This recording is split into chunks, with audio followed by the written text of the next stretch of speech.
Padre, te pedimos al meditar y reflexionar sobre tu palabra en esta mañana que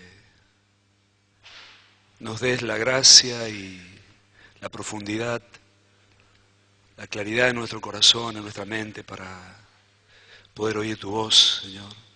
Queremos amar y honrar tu palabra y obedecerla con diligencia, abrir nuestro oído a todas las advertencias y las indicaciones que hay para nosotros en ella. Ayúdanos esta mañana, háblanos, edifícanos, te rogamos en el nombre de Jesús. Amén. Bueno, quisiera pedirles que abramos la Escritura en Hebreos capítulo 3, versículo 12.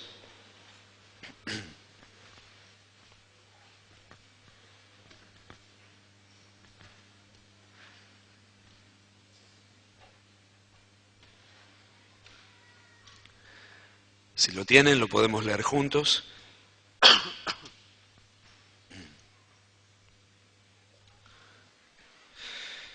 Esta mañana quería compartir una palabra de advertencia para nosotros y una invitación que Dios nos hace. Leemos este versículo como una introducción a lo que vamos a reflexionar esta mañana. Hebreos 3:12.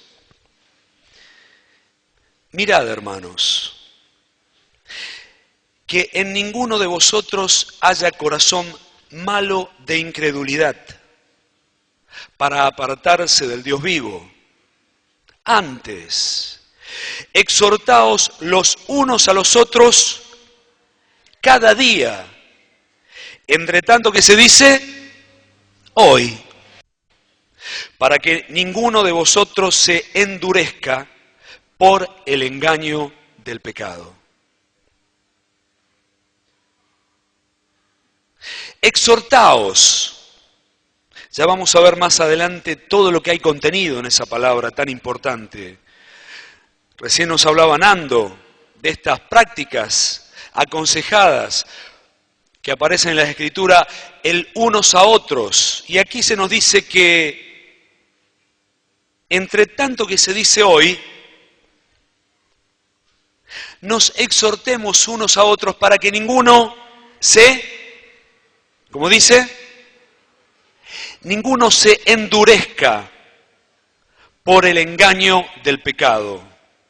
Y el título de lo que quería compartir hoy tiene que ver con lo que se desprende de este pasaje, el peligro del endurecimiento. El peligro del endurecimiento interior. Vamos a ir a otro pasaje, Filipenses 2, versículo 12.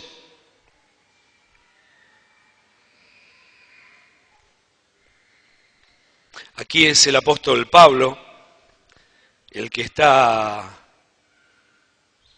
aconsejando a una iglesia muy amada por él, Filipenses, a los que le dice gozo y corona mía.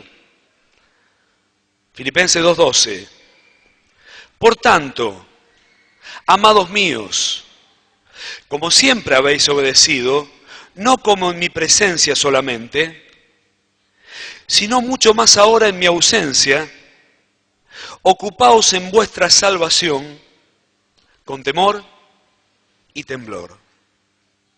Porque Dios es el que produce en vosotros así el querer como el hacer por su buena voluntad. Ocupaos en vuestra salvación.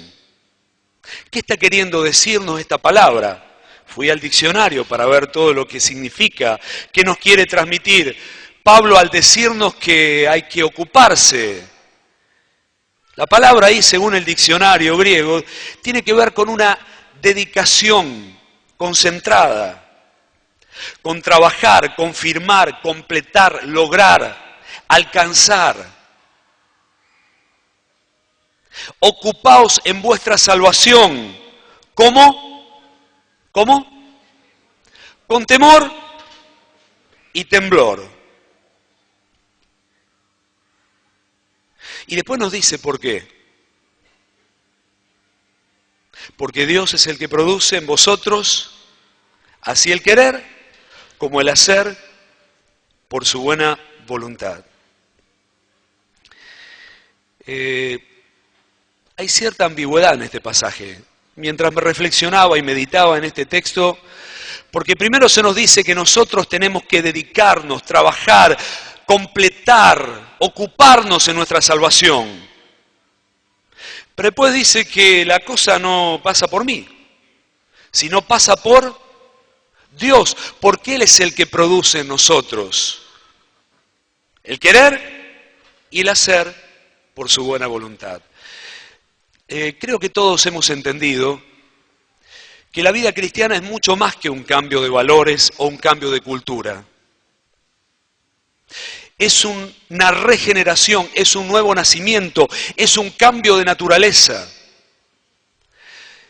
Resulta difícil explicar cómo la persona que se convierte cambia totalmente sus apetencias.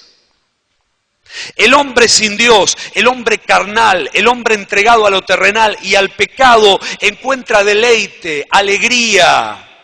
Hay un hambre interior por todo lo que es de carácter terreno, lo pasional, lo que produce placer.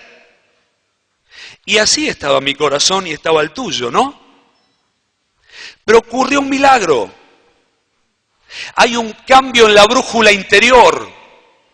Mi brújula interior miraba hacia la tierra, hacia lo terrenal. Pero cuando Dios me hace nacer de nuevo por el Espíritu Santo, la brújula que apuntaba a la tierra, ¿ahora dónde apunta? Ahora apunta al cielo. ¡Qué milagro! Antes quería lo terrenal, ahora no quiero más lo terrenal. Ahora quiero lo celestial. Y en un día para otro, ahora quiero orar, quiero cantar, quiero servir a Dios, quiero conocerle, quiero leer la Biblia, tengo hambre, tengo deseo, hay un movimiento interior por el Espíritu Santo porque Dios produce primeramente el querer. Ahora quiero, antes no quería, ahora quiero por el Espíritu Santo y no solamente el querer, sino Él me da la capacidad, la potencia, la voluntad, la fortaleza interior para que no me quede con la frustración de querer y no poder. Quiero y puedo. Quiero y puedo. Pero dice que tenemos que dedicarnos a esta cuestión, ocuparnos y trabajar y abordar esta cuestión con temor reverente. Porque no me es propia. El cristianismo, a diferencia de otras filosofías e ideologías, no puede persistir separado del Creador de esta fe y esta profesión. Me lo dijo Gustavo el otro día mientras reflexionábamos. Dije, esto es importantísimo. Un hombre puede abrazar el hinduismo, una filosofía como por ejemplo el marxismo, y puede sostener sus convicciones a lo largo del tiempo, pero no hay forma de sostener vida cristiana, vida de santidad, pureza, integridad y sostener los altos valores de la ley moral de Dios con nuestras propias fuerzas. O estoy ligado a este que es la fuente de salvación y vida eterna y santidad, o me empiezo a secar y a endurecer paulatinamente. Por eso hoy quería hablar de este tema del peligro que hay, de que cada uno de nosotros pueda secarse y endurecerse. Temor y temblor. Temor y temblor. ¿Cuándo uno teme? Es fácil esta pregunta. ¿Cuándo uno teme?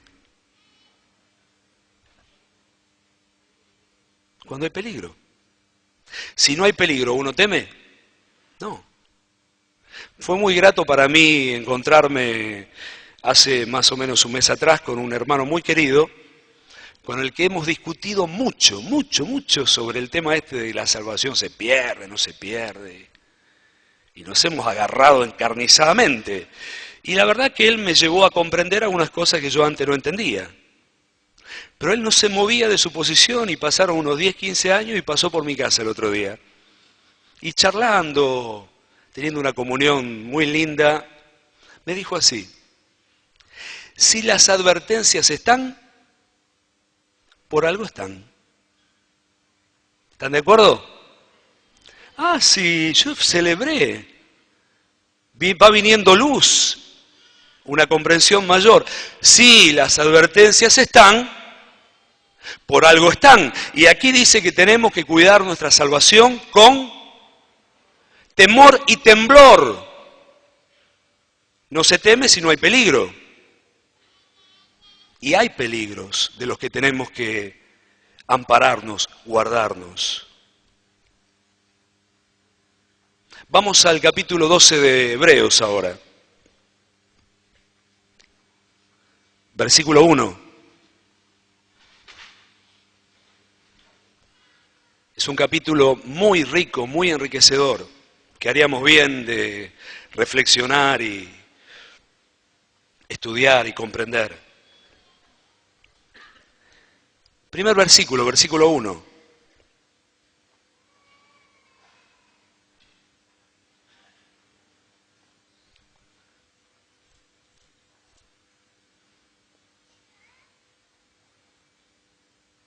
Dice, por tanto, nosotros también, teniendo en derredor nuestro tan grande nube de testigos, despojémonos de todo peso y del pecado que nos asedia. Dos cosas está nombrando aquí. Primero, un peso. Me gustó, hace unos años atrás escuché a un hermano predicar sobre este pasaje y él usó, en lugar de la palabra peso, usó la palabra lastre, porque entiendo que algunas de las versiones así lo traduce. Librémonos de todo lastre y del pecado que nos asedia. Me gustó mucho esta expresión, porque es una expresión que usan los navegantes, una expresión del mundo naval. ¿Qué es el lastre? El lastre es el peso que se coloca en un barco para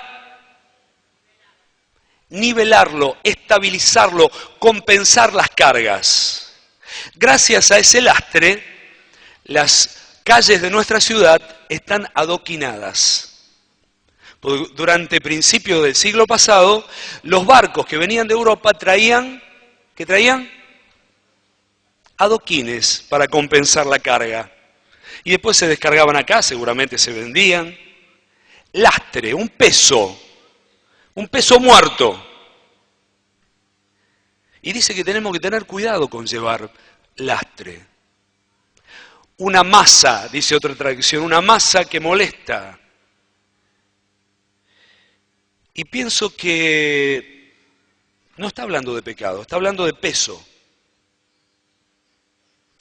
Hay un peligro, hermanos, de que nuestras vidas empiecen a llenarse de cosas que pueden ser ilícitas o a veces lícitas, que incorporamos en nuestra manera de vivir para sobrellevar a veces las tensiones cotidianas, para relajarnos,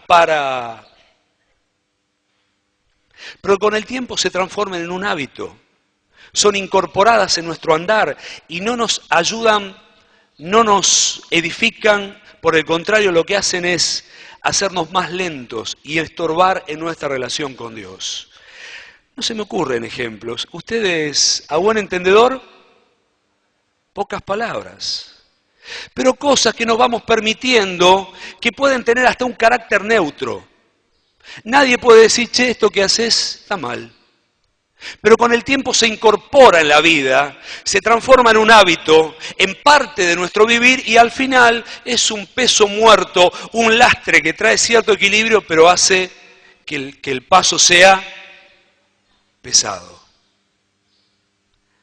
Te pregunto, no me contestes, pregúntatelo vos mismo, ¿tenés algún lastre por ahí?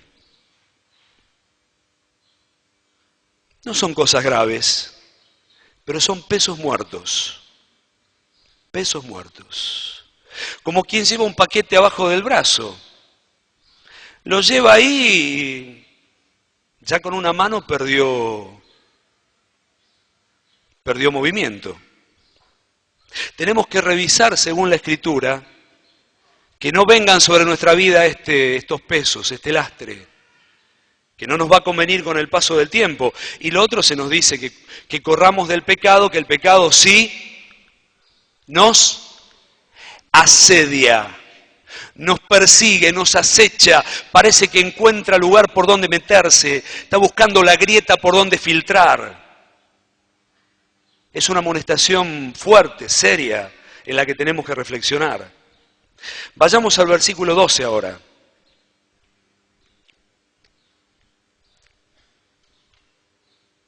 Por lo cual, levantad las manos caídas y las rodillas paralizadas. Haced sendas derechas para vuestro pie, para que lo rengo, lo cojo, no se salga del camino, sino que sea corregido, sea sanado. Seguid la paz con todo y la santidad, sin la cual nadie verá al Señor. Y nos encontramos en el versículo 15 con otra vez la palabra esta palabra tan interesante. Empezamos diciendo Hebreos capítulo 3, versículo 12, mirad hermanos, y acá de nuevo aparece la palabra, ¿cuál es? Pero acá está intensificada. Mirad bien. Mirad bien. La palabra que aparece ahí es una palabra muy linda, muy rica. Es la palabra episcopeo. De ahí viene la palabra episcopo, obispo. Como los que están velando, están mirando. Y acá dice, mirad bien. ¿Se acuerda que hace unos años atrás hablamos de la cruz de San Andrés? Esa que está en el cruce de ferrocarril. Ya nadie la mira. En mi barrio hay una. Suele estar en un lugar alto, en el cruce de las calles con las vías, y dice tres cosas. ¿Qué dice? Pare, mire, escuche. Fíjense, muchachos, porque viene el tren. Cacho nos puede contar un poco de la experiencia. Es bravo, ¿eh? Ahí no está la cruz. Y acá dice, muchachos, pare, mire, escuche, mirad bien. ¿Y qué es lo que hay que mirar bien? Seguimos leyendo. No sea que alguno deje de alcanzar la gracia de Dios, que brotando alguna raíz de amargura os estorbe y por ella muchos sean contaminados. Me estuve meditando mucho sobre este versículo y sobre las palabras que aparecen ahí. Lo primero que quería resaltar es que, fíjense, pongan los ojos sobre el versículo. No sea que alguno deje de alcanzar. Me llamó la atención que no dice recibir, sino alcanzar. Porque recibir me está hablando de una actitud pasiva. Para recibir abro la mano y agarro. Pero para alcanzar, ¿qué hace falta? No alcanzo, me tengo que estirar. Implica un esfuerzo de parte mía, implica un trabajo, implica una actitud proactiva. Tengo que moverme y tengo que alcanzar. Cuidado que alguno deje de alcanzar. Porque después vienen los problemas cuando se deja de alcanzar. Digo lo que dice el diccionario. Ustedes perdónenme, hoy estoy un poco molesto con el diccionario griego. Y la palabra alcanzar allí, dejar de alcanzar, es una conjunción de dos palabras, tiene que ver con alguien que se queda corto. Quiso y no pudo. Quiso llegar, pero no llegó. Empobrecerse, achatarse, achicarse, reducirse, secarse. El griego es la palabra justereo, para que vean que no estoy guitarreando, ¿eh? Pueden agarrar el diccionario, ahí dice, qué palabra tan importante. Que ninguno deje de alcanzar y que como consecuencia de ese no alcanzar se empiece a secar, se empiece a achatar, se empiece a empobrecer. Y si esto comienza a pasar, se corre el peligro de entrar en amargura. Víctor nos habló una palabra muy importante que nos predicó hace un tiempo atrás. No sé si se acuerdan este tema de deshidratarse espiritualmente. Yo no estuve, me contaron. Pero alguna vez le escuché un ejemplo tan hermoso que él trajo del noroeste. ¿Qué pasa con los cactus? Los cactus, cuando están verdes, uno le puede dar un abrazo fraternal al cactus. Puede agarrar las espinas porque las espinas son como de goma. Pero cuando se empieza a secar, esas espinas de goma se transforman en aguijones, púas, y no vas a querer darle un abrazo a un cactus seco, porque se transforma en un abrazo a un árbol de espinas. ¿Ustedes tienen espinas?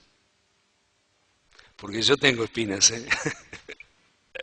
Y cuando uno está disfrutando de esta comunión, hay un enternecimiento en nuestra estructura interior y aquellas cosas más desagradables del carácter están hidratadas, refrescadas y uno puede... ¿Qué problema cuando un hermano se empieza a secar? Se transforma en un árbol de espinas. El otro día estaba en la puerta de la casa de un hermano y me apoyé así muy confiadamente en un palo borracho. No fue muy grata la experiencia. Un árbol estaba ahí, era de noche, yo me apoyé así confiadamente y me di cuenta de que tenías unas espinas, vieron como sola del palo borracho. Yo me apoyé confiado y lo voy a abrazar a este confiado y me encuentro que está deshidratado y salgo todo lastimado, sangrante. Muchachos, cuidado, que ninguno se achate, se empobrezca, se quede corto, se seque, porque detrás vienen pasando cosas, viene la amargura. Salen a relucir cuestiones del carácter donde la vida de la comunidad es afectada. Estorbos, problemas, muchos contaminados como consecuencia de que alguno se secó, se acható, se deshidrató. Y atrás vienen los problemas. No nos olvidemos que estamos leyendo el libro a los hebreos.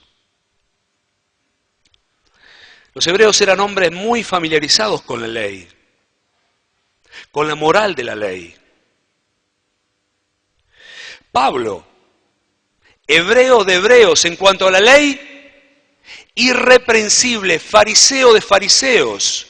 Pero él mismo nos dice que la ley produce ira. De nuevo voy a poner pesado con el diccionario. La palabra que aparece ahí es la palabra orge. De ahí viene la palabra orgía. La ley produce adentro del alma humana una reacción contestataria, ira, frustración. ¿Por qué? ¿Por qué? Porque no puedo. Quiero vivir en orden con los altos valores de la ley moral de Dios, pero no estoy calificado, no estoy capacitado. Los designios de la carne son enemistad contra Dios, porque no se sujetan a la ley de Dios, ni tampoco pueden, y los que viven según la carne, no pueden agradar a Dios. Pero ustedes, dice Pablo, no viven conforme a la carne, sino conforme con el Espíritu, si es que el Espíritu de Dios mora en vosotros. Y si no tienen el Espíritu de Cristo, no son de Él. Lo que hace la diferencia es esta operación gloriosa de Dios que pone el querer y el hacer. Claro, y acá Hebreo nos está hablando que hay un peligro. El peligro de que deje de alcanzar y me empiece a a secar, a deshidratar. Sigamos. Capítulo 12, versículo 16.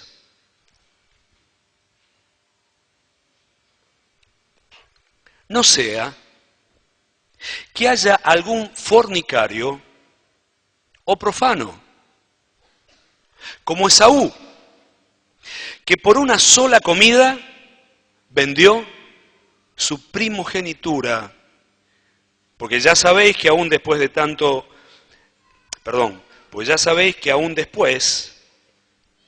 deseando heredar la bendición, fue desechado y no hubo oportunidad para el arrepentimiento, aunque la procuró con lágrimas. La pregunta que nos tendríamos que hacer acá, porque primero nos hace la advertencia y luego lo pone a Esaú como ejemplo. Entonces yo me pregunto, ¿qué le pasó a Esaú? Para que a nosotros no nos pase lo mismo. Yo les voy a leer el relato, ustedes no lo busquen. Esto está en Génesis 25, 29 al 33. Es una imagen de una familia en la vida cotidiana. Un día guisaba Jacob un potaje. Y cuando Esaú llegó del campo y estaba rendido de cansancio, le dijo a Jacob: te ruego que me dejes comer de este potaje rojo. ¿Qué sería? A ver, amas de casa, tomate había. Algunos dicen que era de lentejas, con chorizos colorados. Bueno, Ustedes saben cuando uno llega del trabajo a la noche y entra a la casa y... ¡ay! Para cómo el guiso, viste, que tiene una fragancia muy seductora. Repito, y dijo Esaú a Jacob: te ruego que me dejes comer de este potaje rojo, porque estoy rendido de cansancio. Por esto fue llamado luego el pueblo que viene de la descendencia de Esaú, Edom, que significa rojo. Mas Jacob respondió, Jacob, rápido para los negocios, véndeme tu primogenitura. Y sí, dijo Esaú, y aquí yo me estoy muriendo. ¿Se estaba muriendo? Se estaba muriendo de hambre. ¿Para qué me ha de servir la primogenitura? Entonces dijo Jacob, júramelo hoy. El tipo quería la firma, Y se lo juró, vendiendo su primogenitura a Jacob. Entonces Jacob dio a Esaú pan y guisado de lentejas. ¿Vieron que yo no mentía? Y él comió y bebió, y levantándose se fue, y termina el relato diciendo, así despreció Esaú la primogenitura. Hay algunas cuestiones aquí que me gustaría mencionar. ¿Cómo volvió del campo? ¿Cómo volvió? Cansado, muerto de hambre, y me permito pensar que volvió un poco frustrado. Volvió en un estado interior. Yo no sé qué le pasa a ustedes cuando están muy cansados, pero me corre un hilito de frustración adentro. ¿No les pasa a ustedes? Parece como que la mente queda un poco a la deriva. Hay como un aflojamiento interior en nuestra estructura de convicciones y de valores, y esto le está pasando a un hombre que era flojo, pero que en una situación particular de frustración, cansancio y apetito, no tuvo la capacidad de valorar una herencia que le era dada. Cuando pasó el tiempo quiso la bendición el hombre, ya la había perdido. La había rifado, la había cambiado, y el vino, lloró, gritó, pataleó, y no hay bendición. Apenas el padre, ya el otro se la había comprado. Y es cierto, Jacob podía ser un ventajero. Eso significa Jacob, ventajero. Pero la realidad es que Jacob sí valoró esa herencia espiritual, cosa que Esaú no hizo. Era un hombre sensorial, Un hombre sensual. Cuando la Biblia dice, cuidado con los sensuales, cuidado con los sensoriales que no tienen al espíritu, hombres que viven en el plano de los reflejos naturales, que valora por lo que ve, por lo que desea, por lo que toca o por lo que gusta. Tenemos que tener cuidado de no entrar en el plano de lo sensorial, porque después hay un apocamiento en el desarrollo de nuestra espiritualidad y nadie puede valorar lo que no ve. Ojo que no ven. Ojo que alguno deje de alcanzar la gracia y por esa falta de contacto con la realidad de lo celestial, ese como Esaú, rifa la herencia en gloria por un plato de lentejas. Acá está Gustavo Valentín y voy a comentar algo que hace muchos años, Gustavo, contaste un ejemplo. En ese tiempo Gustavo no tenía aire acondicionado en la casa, noche de verano, 30 y pico de grados, y Gustavo salió apenas en la mañana, a ver si te acordás, Gustavo, ahí a respirar un poco el fresco. Y dice que venía un perro caminando por la calle muerto de sed. Y al lado había una zanja con agua bien podrida. Y el tipo, para refrescarse, se metió a la zanja de agua podrida y salió fresquito, con un olor a podrido y una mugre. ¿Te acordás, Gustavo? Nunca me olvido de ese ejemplo. Me refresco, pero me embarro. Cuidado, cuidado, no sea que haya, mirad bien, que ninguno se entre en este proceso erosivo, este proceso de resecamiento y al final termina como Esaú, rifando lo precioso que Dios nos da por un plato de lentejas, por una pasión no refrenada, por un deseo no tratado, por dejar la cruz, dejar la obediencia, dejar la hermandad. Fíjense que yo digo, ¿cómo empieza toda esta cuestión? Vamos a otro versículo, Efesios 4:17. Pablo aquí nos está hablando de lo mismo.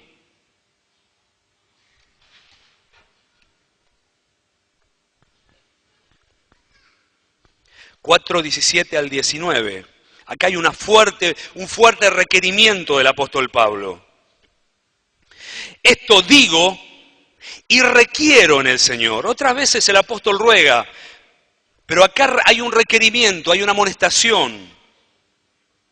Que no andéis como los demás gentiles que andan en la vanidad de su mente. Ellos tienen el entendimiento entenebrecido, oscurecido, separados, ajenos de la vida de Dios por la ignorancia, debido a la dureza del corazón. Después de perder toda sensibilidad, se entregaron a la desvergüenza, dice esta versión, a la lascivia, para cometer con avidez toda clase de impureza. Le está hablando a la iglesia, no le está hablando al mundo. Cuidado que le pase como a los gentiles, que andan con una mente vacía, una mente hueca, una mente divagante. El entendimiento se oscurece. Están lejos de la realidad de lo celestial, de lo eterno, de la vida de Dios, por la ignorancia, por la dureza del corazón. Y después que el corazón se endurece, se entregan para cometer con avidez toda clase de impurezas. Nos está diciendo, cuidado que ustedes no entren en este proceso interior. Y todo comienza con una mente divagante, una mente distraída, un corazón endurecido, una separación de lo espiritual, de lo de Dios, de lo celestial, para luego darse a un desenfreno. Otro versículo muy hermoso en Hebreos también nos menciona lo que le pasó a Israel. Hebreos 3:10. También esto está en el Salmo 95:10, es el mismo pasaje, donde Dios se cansó con Israel. Acá Dios se cansó. Qué maravilla que Dios es tan paciente. Cuando Él se revela a Moisés en el libro de Éxodo, y Él define su naturaleza, su nombre, su esencia, dice: Jehová, Jehová, fuerte, misericordioso, muy piadoso, tardo para la ira, grande en misericordia. Tarda. Nuestro Padre, somos testigos de que no se enoja rápido. Es muy paciente, misericordioso, muy piadoso. Pero acá se ve que la paciencia tiene un límite. La paciencia de Dios tiene un límite. Israel tocó el límite. 40 años estuve disgustado con la nación y dije: pueblo es que divaga de corazón, no han conocido mis caminos. Un pueblo que divaga. Ahora, a ver, algún sinónimo de divagar. Distraerse, desorientarse. Nos habla de descuido, nos habla de una dejadez, nos habla de una permisividad, de dejar que, vieron que así como el estómago produce jugos digestivos, el cerebro produce pensamientos. No se puede parar. ¿Está bien? Se puede direccionar, pero la mente no deja de pensar. No podemos poner la mente en blanco. O está en un sentido o está en otro. Y estos dejaron que el corazón divague, que la mente pasee, vaya y venga sin ninguna dedicación. Y les recuerdo el pasaje de Filipenses. Muchachos, yo no estoy con ustedes. Cuiden esta salvación con temor y temblor, porque Dios produce el querer y el hacer. No podemos dejarnos librados como una veleta al viento que gira para cualquier lugar, según cualquier viento que viene en el aspecto anímico o intelectual. No podemos darnos esa libertad que algunos se dieron y tocaron el límite. Pueblo es que divaga en su corazón. Pueblo distraído, un pueblo distraído. Bueno, hasta aquí hacemos el diagnóstico. Ahora hay que empezar a hablar un poco de la cura. Porque si no, nos vamos a ir muy tristes de acá, ¿no? Bueno, el apóstol Pablo magistralmente nos dice lo que hay que hacer. Vamos a Hebreos 3. Versículo 12. De nuevo, lo volvemos a leer. Mirad, hermanos, que ninguno de vosotros haya corazón malo de incredulidad para apartarse del Dios vivo.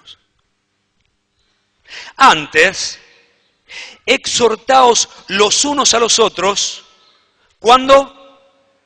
Cada día, entre tanto que se dice, hoy, para que ninguno se endurezca.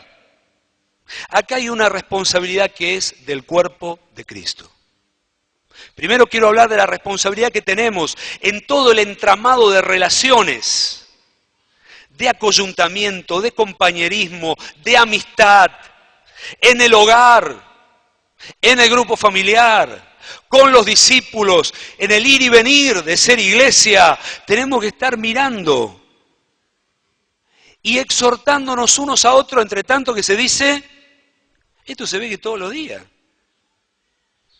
Y me encanta la palabra que aparece ahí. Dije que iba a estar pesado con el diccionario, Antes exhortaos, la palabra allí es la palabra paracleto. ¿A quién se le dice paracleto? El consolador, el paracleto, el Espíritu Santo. Hay una intención en el apóstol de exhortar a los hermanos, animar a los hermanos a que permanentemente haya corrección, ánimo, consuelo. La realidad es que nuestra mente es permanentemente atacada. Atacada por la mentira, atacada por la tentación, atacada por el diablo en medio de las dificultades. Es fácil a veces caer en el desánimo. Estamos una y otra vez necesitados de consuelo, ánimo, exhortación, consolación. Entre tanto que se dice hoy. Yo me miro, yo digo, ¿soy así? ¿Sos así? Hermanos que son una usina de bendición, consuelo, ánimo, consejo, que van sosteniendo, animando, consolando a todos los que están en su entorno, para que ninguno se endurezca por el componente de engaño que hay en el pecado. Hay una responsabilidad que tenemos. Ustedes saben que no podemos ser iglesia los domingos. Lo digo esto, repito lo que ya sabemos. Es muy poquito lo que podemos lograr un domingo en una reunión general. Tocamos apenas la superficie. Estamos aquí juntos, cantamos, nos damos un abrazo, escuchamos una palabra, nos saludamos, nos vamos a casa. No es mucho lo que podemos lograr. Si no tenemos un espacio íntimo, familiar, de compañerismo, amistad, amor, del velar unos por otros. Por eso decimos que no podemos hacer mucho, hermanos, por los que no están involucrados, incluidos en los grupos familiares, en esa expresión más viva de la iglesia que está en tu casa. Y metidos en un cuerpo de relaciones estrechas, íntimas, donde nos animamos y nos cuidamos. No seas un 0-0. 0-0 cuando te agarra la guía. Están por grupo familiar. El número 1, el número 7, el número 30. Y algunos que no están en ningún grupo le ponemos 0-0. Y cuando hacemos la nueva guía decimos, che, ¿cuántos 0-0 hay? Y la verdad que quisiéramos que todos estén profundamente involucrados en la marcha de la iglesia por las casas, porque no podemos hacer mucho, hermanos. No podemos hacer mucho desde el púlpito. Yo estoy seguro que si en 15 días les pregunto, ¿se acuerdan de lo que prediqué? El 90% me va a decir no. Porque uno sabe, no tiene otra pretensión de refrescar la mente, el corazón, direccionarnos por la palabra. No menospreciamos absolutamente el púlpito. Pero sabemos que es poquito lo que podemos lograr si no estamos profundamente involucrados como cuerpo, dentro de relaciones estrechas, de compañerismo, discipulado y funcionando dentro de nuestros grupos familiares. ¿Cuántos dicen amén? Decile a que está al lado, vos no sos un 0-0, ¿no?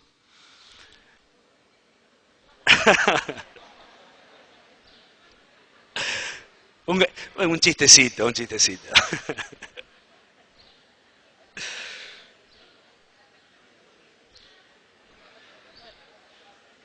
Acá me están pidiendo que hagamos levantar la mano a los 0-0. No, hermano, por favor.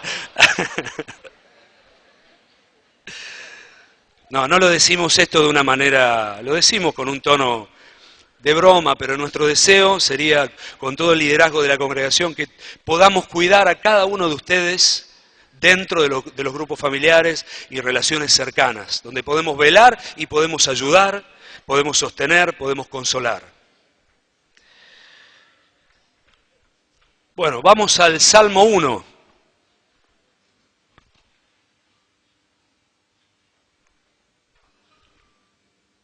Ahora vamos a hablar del aspecto personal de nuestro cuidado.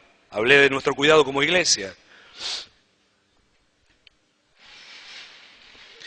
Hace un tiempito atrás estuve meditando mucho sobre este salmo. Me hizo muy bien, me sentí interiormente muy confrontado con algunas cosas que están escritas aquí. Salmo 1, versículo 1. Bienaventurado el varón que no anduvo en consejo de malos, ni estuvo en camino de pecadores, ni en silla de escarnecedores se ha sentado. Hay una dicha, hay una bienaventuranza aquí. ¿Querés tener esa dicha?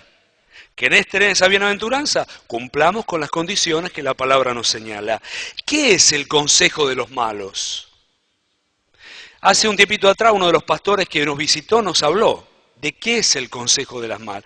El consejo de los malos no es el consejo que nos dan los compañeros de trabajo que no están en el reino. No es eso. El consejo es un sistema de pensamiento. Por eso cuando el Pablo le dice a los ancianos de Éfeso, lo llama al puerto de Troas, lo llama y le dice, no he rehuido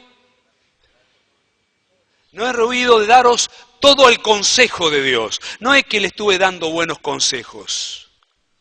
Y acá habla del consejo de los malos. El consejo es mucho más que un montón de consejos. El consejo es una forma de ver las cosas. Vamos a definirlo así. El consejo de Dios es una mentalidad.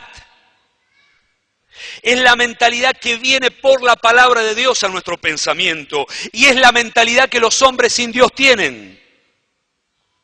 Es su percepción de la vida, de la realidad. Es una forma de entender, de valorar, de apreciar, de decidir.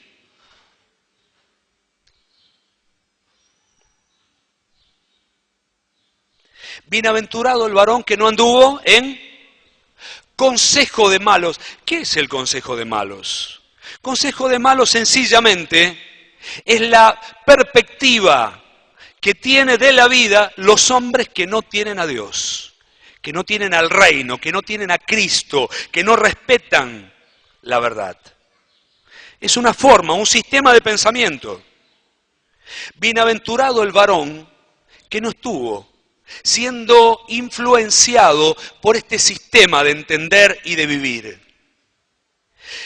Bienaventurado el varón que no mezcla su pensamiento con los pensamientos del hombre sin Dios, no acepta su propuesta de vida, sus valores, sus pasiones, sus deseos, sus prioridades. Bienaventurado, bienaventurado, dichoso, aquel que defiende su pensamiento del sistema de pensamiento del mundo. La dicha de una mente limpia, de una mente instruida por Dios. La dicha de no tener una mente divagante, como Israel, pueblo que divaga en su corazón. La dicha de no ser, según Pablo, hombres que andan en la vaciedad de su mente, ajenos a la vida de Dios. Por eso nos vamos quedando lejos de la vida de Dios. Porque empezamos a permitir que el mundo, con todo su sistema, empiece a castigar en cuanto a nuestra manera de entender qué es la vida, cómo vivir, cómo decidir, cómo valorar. Dichoso el varón que no mete su mente ahí, que no se deja afectar. Yo le soy sincero, cuando yo meditaba en esto, me pregunté yo mismo hasta qué punto soy afectado y soy influenciado por el entorno con el cual convivo. Y viene el castigo todos los días, La radio, la televisión, el cine, las conversaciones, el diario, las revistas, internet, pega y va generando una forma de entender. Y nos va sutilmente deslizando y sufrimos una penetración en nuestra forma de comprender y de pensar. Y entramos en una erosión a veces. Versículo 2. Antes, en la ley de Jehová está su delicia. Delicia. Delicioso. Delicioso. ¿Qué te trae la palabra delicioso? A alguno le trae un asado, una barra de chocolate, un pote de dulce de leche, delicioso. A uno le traen un salamín cortado con queso. ¡Ay, qué rico! Delicioso.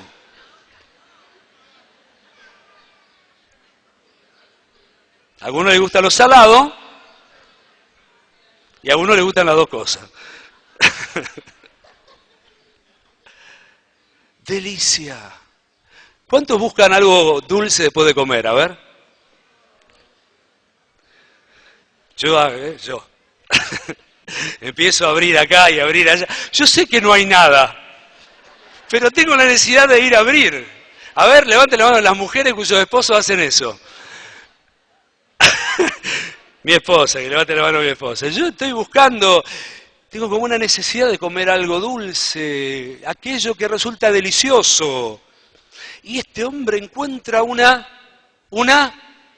delicia en la verdad, delicia en la ley, delicia en el mandamiento, un gusto, un apego, un deseo, una alegría, unas ganas.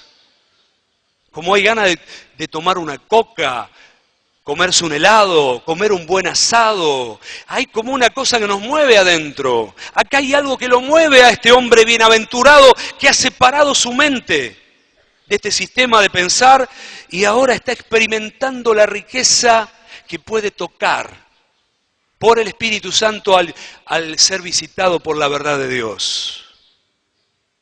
¿Qué cosa, David? No sé si es de David este salmo, creo que sí. Mejor es la ley de tu boca que millares de oro y plata. Tus mandamientos son delicias. Lo he deseado más que la miel, claro, pobres. Los de antes no podían comer alfajores, chocolates. Lo único que tenían de dulce era la miel. Y él habla de qué rica la miel. Tu palabra es como la miel para ahí. Hay una experiencia interior. Ustedes entienden lo que estoy diciendo, ¿no?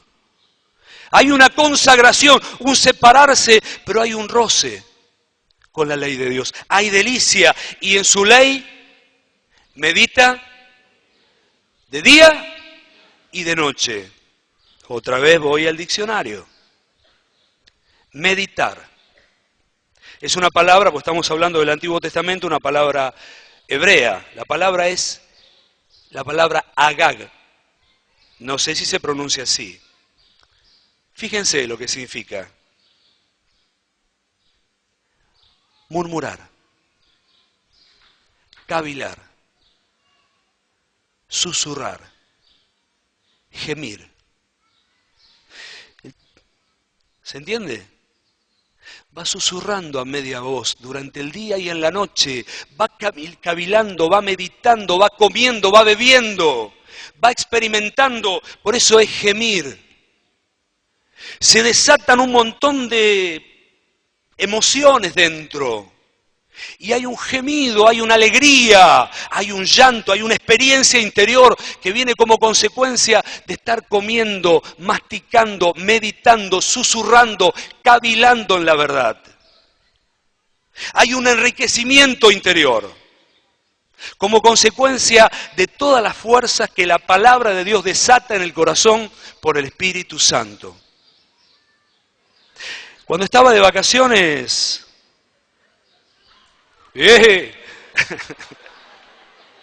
a ver una gomera por ahí.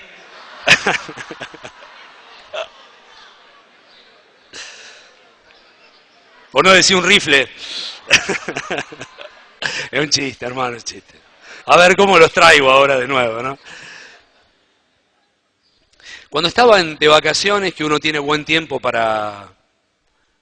tiene un horizonte de tiempo para poder meterse en la palabra. A veces con los horizontes cortos que tenemos, los ratitos, mucho no podemos.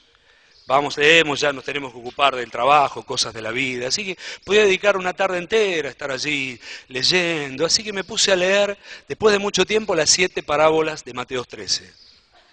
La fui leyendo, marcando, señalando y llegué a la parábola de la perla de gran precio.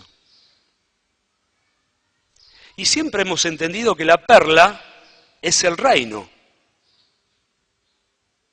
Y Jorge nos enseñó que la perla no es el reino, sino la perla es La iglesia. Porque la perla fue sacada del mar. Del mar. La humanidad es un océano de gente, es un mar. Y Jesús desde el cielo vio que ahí había en esa humanidad de hombres perversos, pecadores, hostiles, blasfemos. Hay una perla ahí. Y lo vendió todo para ir a agarrar esa perla que es de gran precio. El que compró la perla, ¿sabe quién es?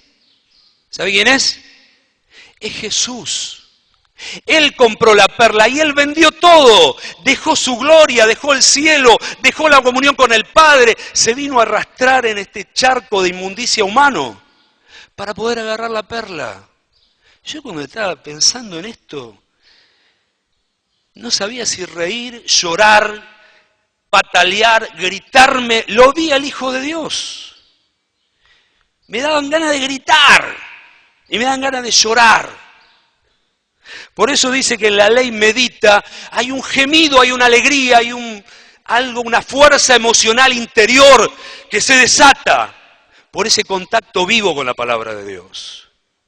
Dichoso el hombre que no mete la cabeza en los asuntos del mundo, pero que reflexiona, medita, come, mastica, murmura, cavila en su diario andar de día y de noche.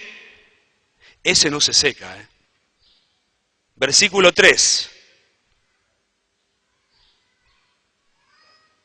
Será como árbol plantado junto a los arroyos de las aguas, que da su fruto a su tiempo, su hoja no cae, y todo lo que hace prosperará. Las raíces tocan el agua.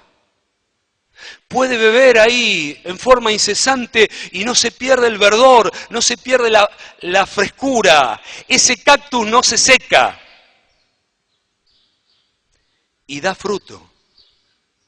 El fruto no es una cuestión solo de hacer. Tenemos que hacer. Si nos dice ir, hay que ir. Pero el fruto es otra cosa. Tiene que ver con estas condiciones. ¿No? ¿No nos dijo Jesús que aquel que permanece unido a Él como el pámpano a la vid es el que lleva fruto? Ahí está la frescura, el verdor. Ahí se evita la erosión, el endurecimiento. Ahí está el verdor y la fructificación. El fruto es un resultado de una actividad interior por el Espíritu Santo que trae alegría, verdor, que mueve el corazón, que nos hace personas de influencia. Personas que cambian su entorno. Una persona así cambia su entorno. Hablábamos de David, el que escribe este salmo es David. El jueves en el grupo familiar uno de los hermanos trajo el salmo. ¿Dónde está Gabriel Páez? A ver, ¿qué salmo era, Gabriel?